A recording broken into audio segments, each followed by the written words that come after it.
meets Marcelino Freitas, who rose from poverty to become Brazil's third world champion. There he is with the belt backstage. Hunger often serves as a fighter's motivation, whether literally or figuratively. With each knockout he scores, Freitas is further removed from a life he'd like to forget. His memories, however, are what continue to fuel him.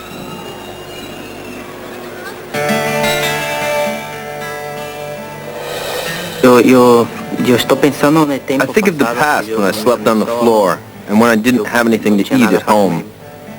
All the time, I still think of all those difficulties I went through in the past, of all the hardships my family and I have gone through. Raised in a large Brazilian seaport, Marcelino Freitas and his brothers grew up in poverty as hunger and anger forced them to fight in the streets. Yeah, I fought a lot in the streets, all the time. And I was also always getting into fights in school.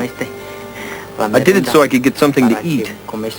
I'd eat once, and then I would cut into line again so I could eat a second time. I would do this because I knew there was no food in my house, and I wanted to make sure I ate in school.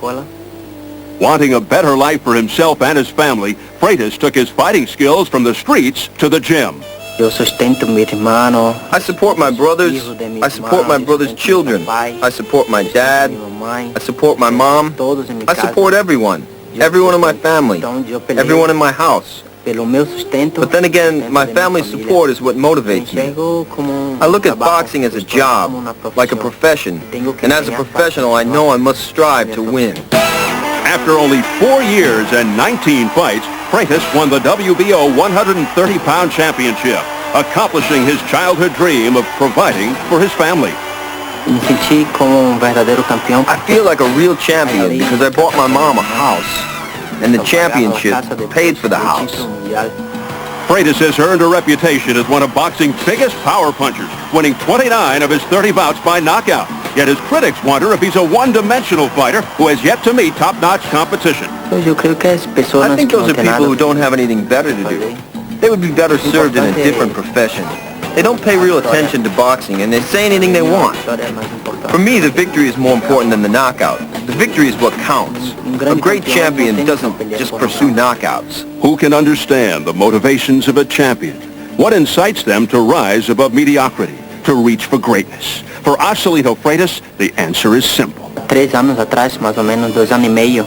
2.5, 3 years ago, we were forced to sleep on the floor in a very small house. I saw all the difficulties my mother suffered.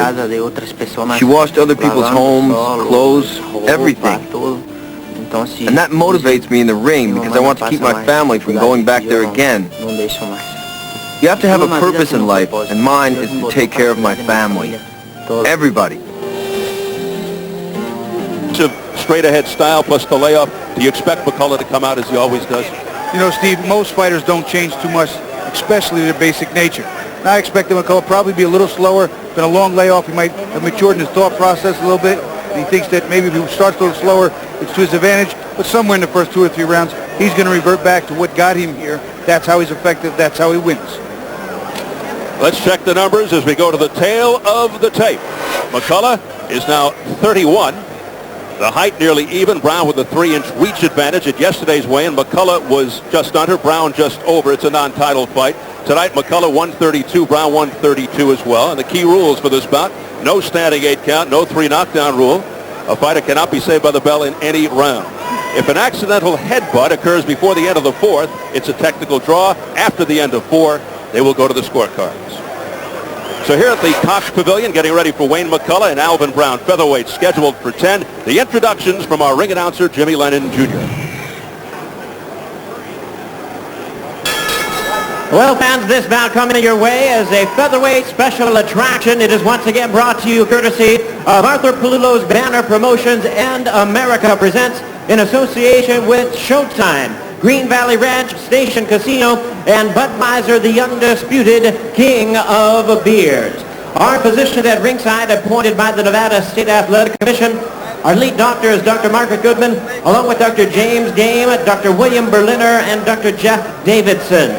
Our 3 judges scoring the bout from ringside, all from Las Vegas, Nevada: Art Lurie, Jerry Roth, and Paul Smith. And the third man to the ring, the referee in charge of this bout, Vic Draculich. All right, fans, here we go with our featherweight special attraction scheduled for 10 rounds of boxing. Introducing to you first on my left, fighting out of the blue corner, entering the ring wearing red trunks, joining us from Kansas City, Missouri. He weighed in at 127 pounds. His record stands at 17 wins, 4 losses, 1 no decision, with 6 wins coming by way of knockout. Introducing Alvin Slick Nick the Quickster Brown. And his opponent ready to fight on my right out of the red corner in this 10-round attraction. He is wearing black trunks with purple and silver trim, fighting out of Las Vegas, Nevada by way of Belfast, Northern Ireland. His weight, 125 pounds. His record, 23 wins, 3 losses, 14 wins coming by way of knockout. Ladies and gentlemen, here is the former WBC Bantamweight Champion of the world, known as the Pocket Rocket, introducing Wayne McCullough. And once again, Vic Draculich, our referee in charge, now in instruction. Chief second only. All right, gentlemen, you received your instructions. Again, I want to caution you. Any punches below this point will be deemed low. Any punches below this point will be deemed low. All right? With that, are there any questions? Any questions, Chief Second? Remember, obey my command. Protect yourselves at all times. Good luck to both. Sometimes in boxing the word tough is overused, but never was it more applicable than with the Pocket Rocket, Wayne McCullough. All you had to do was witness his last fight with hard-hitting Erik Morales. He may be too tough. He's given his share, but he's taken a lot of punishment as well. Brown, a slick boxer at his best, likes to set up his attack with a jab and outwork his opponent. He is not about power. Neither is McCullough, for that matter. He's more about accumulating punches, and he comes out fast. You know, he talked about the fact, McCullough, that he was probably a little bit slower, but he can still throw upwards of 100, 120 punches around. It's going to be a heck of a pace to keep. McCullough, aggressive, tenacious, just took one on the neck from Alvin Brown. Extremely aggressive is McCullough, always on the attack, forever pressing forward, as you can see. Body shots, head shots. He loves to go toe-to-toe. Tremendous volume of punches. Well, he's starting to come right out, and it looks like Brown is trying to sit on those punches just a little bit better. McCullough keeping the usual fast pace. Remember, his first time in the ring in just over 2 years. But he just looks to overwhelm opponents with activity, as you can see. Trained several years, but the legendary Eddie Futch, his current trainer Kenny Kroom, a disciple of Futch. But McCullough really works that body beautifully. Wears opponents down. And he also has an iron chin. He's not been down ever in 26 fights. He's not guys. McCullough's barely taking a step backward. He's really just coming forward, and he's reverting back to his old style. It didn't take 2 or 3 rounds. It was immediate. McCullough said he's been training for this for 2 years. He's always superbly conditioned. Tremendous energy.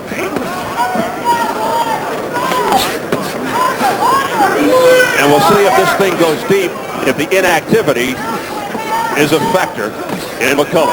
Well, he's really clearly trying to set the pace and work the body, slow down the legs of Brown, getting the job done better. Second portion of this round. McCullough feels he may be a bit slower after the last 2 years, but he feels he hits harder. Not only thinks he hits harder, but he thinks he's a little smarter with where and how he places the shot, like that right hand. And a wicked left hook to the head by McCullough. Brown trying to fight back with left hooks of his own, but not as effective as McCullough's. The pace is really getting to Brown, too. He can't keep up to this rigorous pace. McCullough with no let-up. I'm not playing. Tremendous pressure.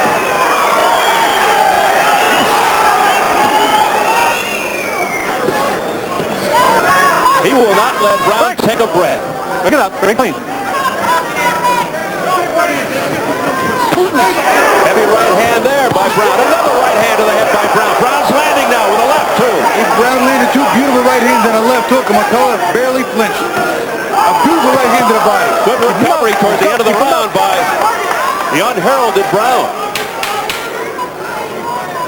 But McCullough continues to back him up, but Brown with rights and lefts upstairs.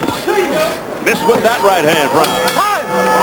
That's very true. If it had been a much larger cyst, perhaps 5 to 10 times that size, it might have presented a problem. But being that it was so very tiny, about 1.5 centimeters, it is not dangerous. He's in no more danger than any other fighter that would step in the ring under these circumstances. Dr. Goodman, thank you for your time. Thank you very much. I'm glad you're here. Steve, back to you. All right, Jim, and thank you, Dr. Goodman. An extremely serious issue that has a difference of opinion, yet the Nevada Commission completely confident in their decision to let McCullough fight. McCullough opened up this round. Beautiful right hands to the body and left hooks up top, hurting Alvin Brown. I mean, he bent him in half with one right hand to the body, and Brown is showing the wear and tear of this pace. You could tell by the fact that he holds on to McCullough more now. A big right hand by Brown, but it was not clean. It was partially blocked. There's another right hand, but again, it didn't have full impact on McCullough. McCullough, again, has never been down. He has a granite chin. Pushes Brown back with that right hand. And that right hand wasn't even that heavy. Listen to my command, Wayne. All right. Brown trying to stay with McCullough, a fighter who hurts his opponents by an accumulation of punches, not the power of his punches. Well, you can see that McCullough is just non-stop. If you hold one arm, he'll hit you with the other. He'll just hit whatever is open, whatever's available. And he's got the great experience over 1/3 of McCullough's fights against world champions. Morales, Hamed, Polo Perez, Zaragoza, Breedall, just to name a few. Oh, a big right hand to the head by McCullough. But Brown is game. And McCullough took some good punches in between. He got hit with a couple of good right hands on the left hook. Didn't even flinch. Fired back. Brown showing the wear and tear of this pace. But also showing a terrific heart hanging in there. Alvin Brown. Down. Right hand sends him to the canvas. The accumulation build-up is evident. 6, 7, 8. How do you feel? You ready to fight? Come on. The right setting it up, the left hook, putting him down. Another right hand that staggers Brown. Right now, attrition, the accumulation factor is huge. Down for the second time. No 3 knockdown rule. 5, 6. Doesn't look like he's going to make it. 7. He's not getting up, Steve. 9. And Vic Draculix waves it off. A knockout for Wayne McCullough in his return.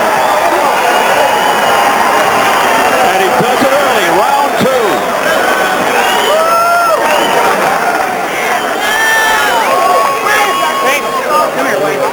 Wayne McCullough, who is not known for his big punch knockout power, knocks out Alvin Brown in the second round to go to 24-3 with 15 knockouts.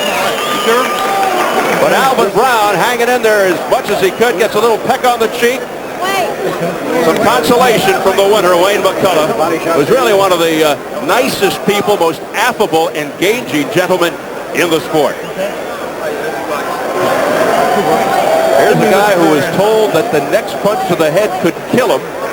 He didn't care if he lived. He lost the will to live, but even sought professional help. He was telling us in the meetings yesterday on the urging of his wife, Cheryl, and he said that he thought he was going to crack up at one point, but the professional help, the therapist, helped turn him around, and he feels a lot better about things these days. And this won't hurt him as well, the confidence from this victory. But let's just hope that everything physically is all right with McCullough. Based on that performance, I'd say there's no indication that he has any problem. No, I'm talking about the problem, I know, with the cyst, yeah. That nothing crops up later. But very encouraging words from Dr. Margaret Goodman, the ringside physician from the Nevada Commission, with regard to the condition of Wayne McCullough. McCullough actually, he told us that it was not in the brain, the cyst, but between the brain and the skull, that it was a water cyst, and if jarred would just dissolve. That's what he was told. He put Brown down twice in that second round. Constantly keeping the pressure on. He has Brown on the retreat. Coming in with a left hook, you see that Brown had his chin up. He got hurt. He was on his way down, and a right hand on top of the head just helps push him a little further south.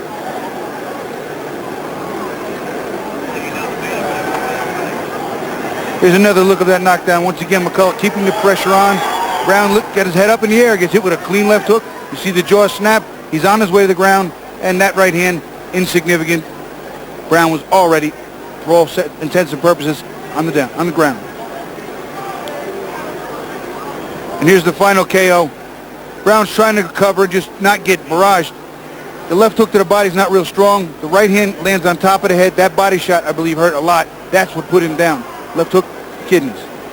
So Wayne McCullough with a successful comeback, his first action since Halloween night, 1999. The former bantamweight champion now campaigning at featherweight, making the transition.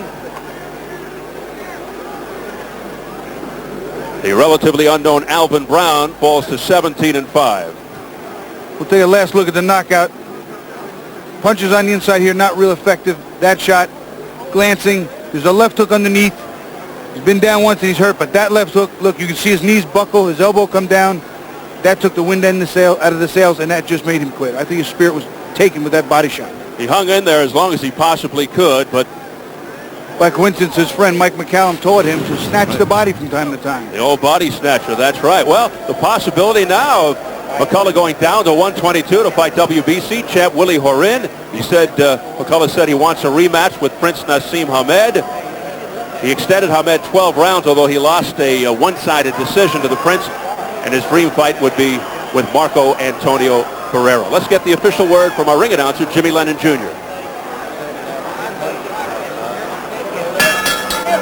Ladies and gentlemen, we have the time of 2 minutes, 43 seconds in round number 2. Our referee in charge, Vic Draculich, reaches the count of 10. He is back and winner by way of knockout, the Pocket Rocket, Wayne McCullough. So McCullough now 24-3, 15 knockouts, a second round return knockout over relatively unknown Alvin Brown.